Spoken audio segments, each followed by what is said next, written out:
Salut le réseau et bienvenue dans cette nouvelle vidéo de la série Tendance RH et Recrutement 2022.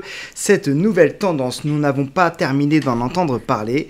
C'est celle qui est au cœur de cette nouvelle ère de travail, celle qui chambouille tellement les organisations.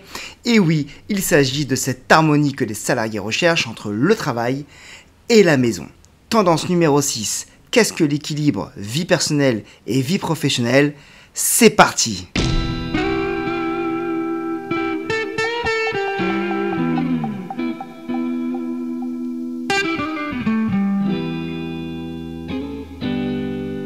Selon un récent classement réalisé par l'OCDE, la France se hisse au 6e rang des pays où l'équilibre travail-vie privée est le meilleur.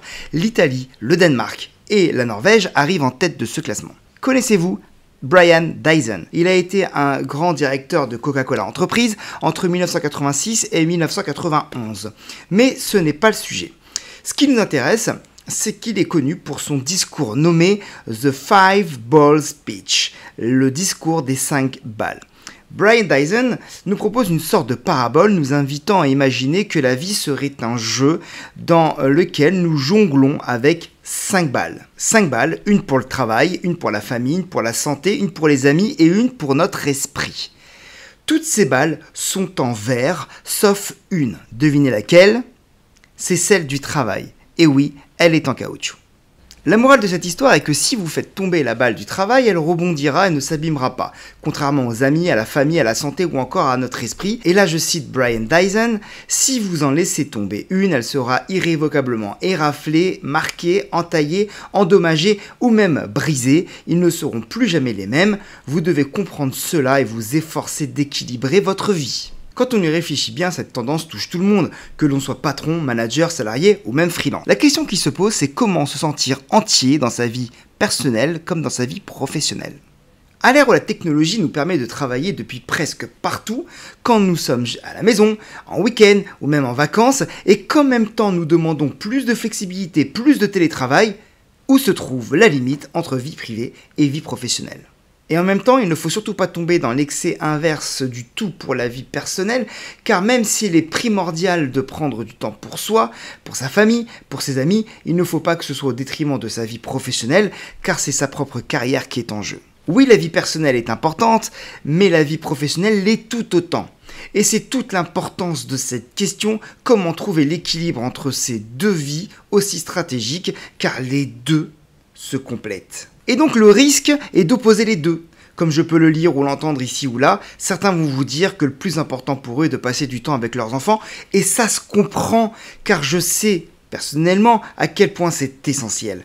Mais ça devient risqué quand on décide de moins travailler ou de mettre sa carrière entre parenthèses, car si je veux offrir à mes enfants tout ce qu'ils désirent, je dois aussi pouvoir me le payer, et donc la vie perso a besoin de la vie professionnelle. Tout est une question de dosage pour trouver cet équilibre.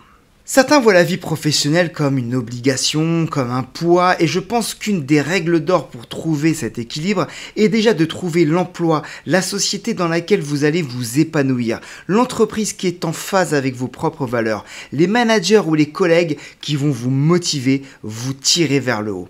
C'est capital car la vie professionnel est un des meilleurs moyens de développer sa vie sociale. L'important est donc de trouver ce fameux équilibre pour être épanoui dans son travail comme dans sa vie personnelle. Alors voici 3 points pour travailler cet équilibre vie personnelle et vie professionnelle. Premier point, savoir dire stop. Vous savez, le fameux savoir dire non. Ça veut dire savoir se déconnecter, savoir quand je suis en mode famille et quand je suis en mode travail. Quand je suis en famille, je dois savoir me consacrer à mes proches et profiter des moments. Mais savoir dire stop, c'est aussi savoir dire stop aux bons instants que l'on peut passer entre amis ou en famille, car à un moment, il est temps de remettre sa casquette professionnelle. Attention, ce n'est pas parce qu'on est en famille par exemple que sa vie professionnelle n'existe plus, mais c'est à nous de composer avec notre conscience professionnelle. Deuxième point, être organisé. L'organisation est une stratégie de tous les jours, car une organisation ne doit jamais être figée, mais bien dynamique. Elle doit s'adapter le plus possible à votre actualité. Et encore une fois, ça vaut aussi bien pour la vie professionnelle que pour la vie personnelle. La technologie nous offre un tas d'outils pour optimiser son organisation, et c'est un sujet qui me tient tellement à cœur qu'il y a de quoi faire de nombreuses vidéos sur le sujet. Troisième point, avoir des loisirs. Bon, là, c'est propre à chacun, évidemment. Pour certains, ce sera du sport, de la musique, de la peinture. Pour d'autres, le cinéma ou encore la cuisine. Bref, peu importe vos loisirs, prenez du temps pour vous évader.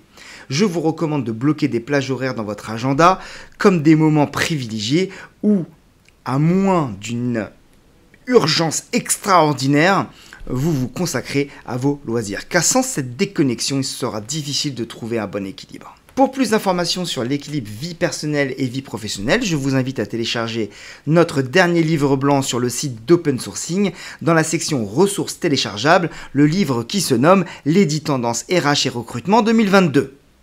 Vous pouvez trouver aussi la playlist sur ma chaîne YouTube avec toutes les vidéos sur le sujet et bien d'autres vidéos encore. N'hésitez pas à vous abonner pour avoir la primeur des nouvelles vidéos. Voilà, cette 6e vidéo sur la série des tendances RH 2022 est terminée. Moi, je vous dis à très vite pour une nouvelle vidéo sur cette série. Et je vous souhaite une très bonne journée. Salut le réseau!